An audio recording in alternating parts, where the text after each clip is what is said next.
வேதம் வாசிப்போம். தினமொரு அதிகாரம். புதிய ஏற்பாடு. லூக்கா எழுதின சுவிசேஷம் அதிகாரம் 17. பின்பு அவர் தம்முடைய சீசர்களை நோக்கி, இடறல்கள் வராமல் போவது கூடாத காரியம். ஆகிலும் அவைகள் எவனால் வருகிறதோ அவனுக்கு ஐயோ. அவன் இந்த சிறுவரில் ஒருவனுக்கு இடறல் உண்டாக்குகிறதை பார்க்கிலும் அவனுடைய கழுத்தில் எந்திரக்கல் கட்டப்பட்டு அவன் சமுத்திரத்தில் தள்ளப்பட்டு போவது அவனுக்கு நலமாயிருக்கும். உங்களை குறித்து எச்சரிக்கையாயிருங்கள். உன் சகோதரன் உனக்கு விரோதமாய் குற்றம் செய்தால் அவனை கடிந்து கொள். அவன் மனஸ்தாபப்பட்டால் அவனுக்கு மன்னிப்பாயாக. அவன் ஒரு நாளில் 7 தரம் உனக்கு விரோதமாய் குற்றம் செய்து 7 தரமும் உன்னிடத்தில் வந்து நான் மனஸ்தாபப்படுகிறேன் என்று சொன்னால் அவனுக்கு மன்னிப்பாயாக என்றார். அப்பொழுது அப்போஸ்தலர் கர்த்தரை நோக்கி, எங்கள் விசுவாசத்தை வர்த்திக்க பண்ண வேண்டும் என்று கேட்டார்கள்.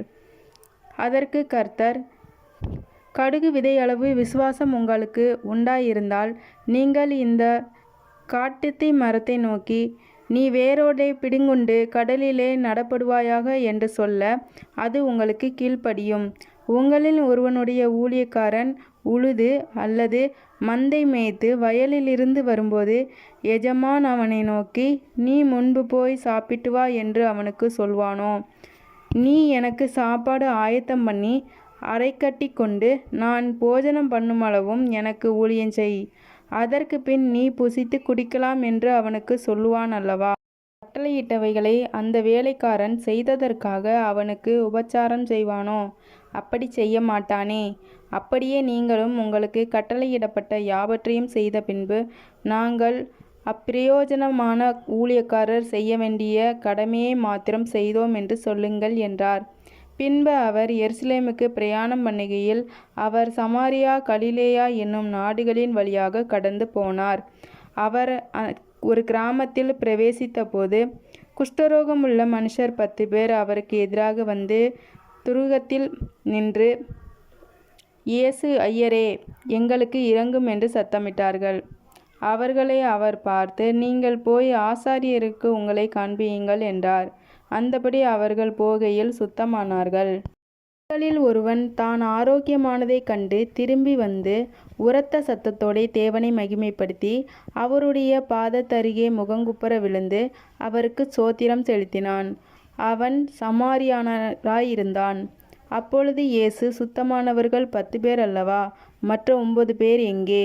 தேவனை மேன்மைப்படுத்துகிறதற்கு இந்த அந்நியனே ஒழிய மற்றொருவனும் திரும்பி வர காணோமே என்று சொல்லி அவனை நோக்கி, நீ எழுந்து போ, உன் விசுவாசம் உன்னை இரட்சித்தது என்றார்.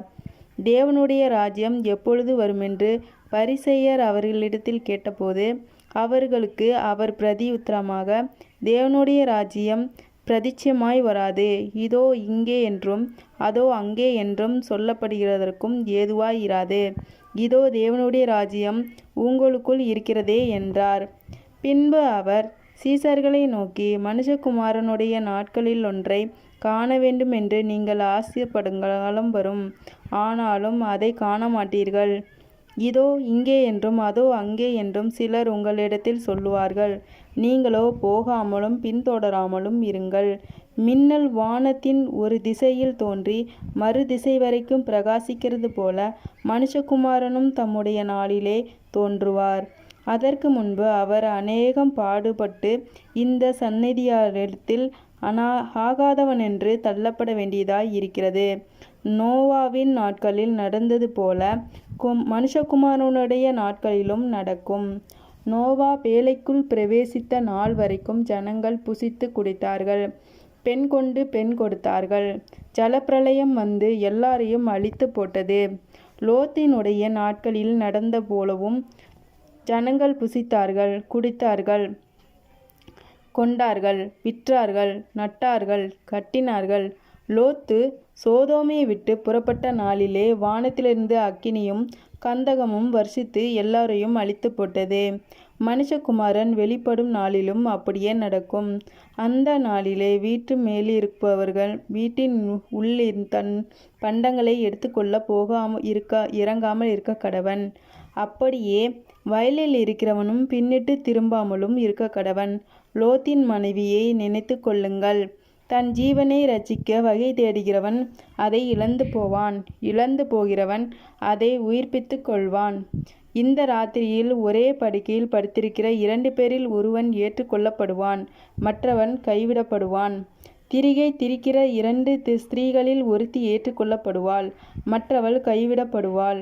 வயலில் இருக்கிற 2 பேரில் ஒருவன் ஏற்றுக்கொள்ளப்படுவான், மற்றவன் கைவிடப்படுவான் என்று உங்களுக்கு சொல்லுகிறேன் என்றார்.